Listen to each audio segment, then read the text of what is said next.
श्रीमती परम सम्मानित मीना रावत दीदी भी हमको समर्थन देने आई हुई हैं और उनका कहना है कि बहन, मैं एक मातृत्व के तौर पे, एक मनुष्य के तौर पे आपके यहाँ पे समर्थन देने आई हूँ। दीदी आपका बहुत बहुत धन्यवाद। आप द्वि शब्द बोला ये विषय में हम लोग पिछले 3 दिन बैठे ना, ये रात दिन मतलब बैठे सा भूकड़ताल पर। ये एलयूसी से पीड़ित ये जो बहनें जो है 7 महीने से 7 महीने हो गए 7 महीने से आप लोग यहाँ पे अनिश्चितकालीन धरने पे बैठे हुए हैं और मैं आज यहाँ पे आपके समर्थन में आऊँ, एक इंसानियत के नाते, एक मानवता के नाते। अब वास्तव में बहुत दुख होता है जब जो है ये मातृशक्ति परेशान होती है। किस प्रकार से जो है एलयूसीसी ने धोखाधड़ी जो फर्जीवाड़ा करा है, एक सहकारिता विभाग के नाम पे वहाँ पे मोदी जी की फोटो लगा के, सहकारिता मंत्री जो है अमित शाह जी की फोटो लगा के जो है इन बहनों से जो धोखाधड़ी की गई। अधिकतर इसमें महिलाएं जो है इसमें पीड़ित हैं, जो इन्होंने जो है अपनी जमा पूंजी जमा करके इसमें निवेश किया और आज ये पीड़ित हैं। तो ये सरकार से मांग कर रही है कि हमें न्याय मिलना चाहिए। तो सरकार से भी हमारा यही निवेदन है कि आप इन बहनों की सुध लें और जो भी इसमें दोषी हैं, जो इसमें फ्रॉड करने वाले हैं, जिन्होंने ये धोखाधड़ी करी है, जो ये आर्थिक घोटाला हुआ है, इसकी जांच पड़ताल हो, SIT टीम गठित हो और CBI की जांच करवाई जाए और इन बहनों को न्याय मिलना चाहिए। क्योंकि ये बहनें जो है अपने घर गृहस्थी को छोड़कर आर्थिक रूप से सक्षम न होने के बावजूद जो है जनता का इन्होंने जो पाई का जो पैसा था वो इसमें निवेश करा और जो जनता का पैसा तो डूबा ही है, वही ये बहनें भी जो है आज बहुत परेशान हैं। तो ये सरकार का भी कर्तव्य बनता है कि समाज की सुध लेना, क्योंकि सरकार भी तो जो है जनता ही बनाती है। अगर जनता की सुध अगर सरकार नहीं लेगी तो फिर कौन लेगा?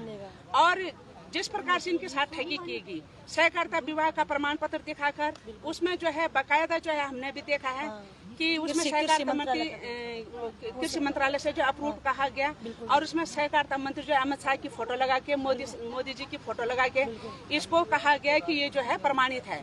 तो इस प्रकार से जो इनके साथ ठगी करी गई है और जब ये ठगी हो चुके हैं तो इस सरकार का भी कर्तव्य बनता है कि इसकी जांच पड़ताल करी जाए।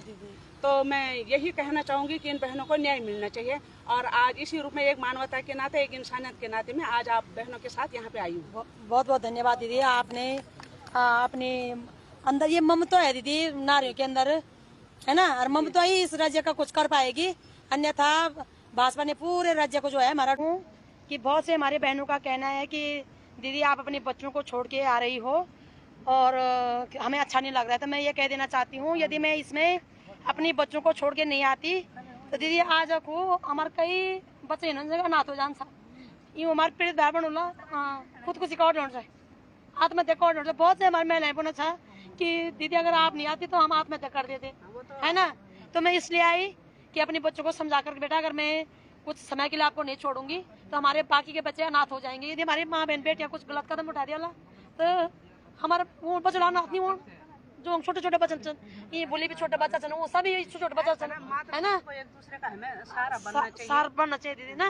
तो मुझे अपने बच्चों का सुख का त्याग करना पड़ रहा है ना इस विषय के लिए। तो मैं उत्तराखंड वासियों से ये कहना चाहती हूँ कि मेरे भाई बहनों जरूर जो आप मेरे लिए फिक्रमंद है, हमारे एलयूसीसी की माँ बहन बेटियाँ, तो मैं ये कहना चाहती हूँ यदि मैं अपने बच्चों को नहीं छोड़ती, अपने घर में उनका सुख नहीं छोड़ती, अपने पति को घर में नहीं छोड़ती, उनका सुख नहीं छोड़ती, तो इस समय कई बहनें हमारी आत्महत्या कर चुकी होती, कई भाई हमारे आत्महत्या कर चुके होते और उनके जो नौनिहाल हैं वो अनाथ हो चुके होते।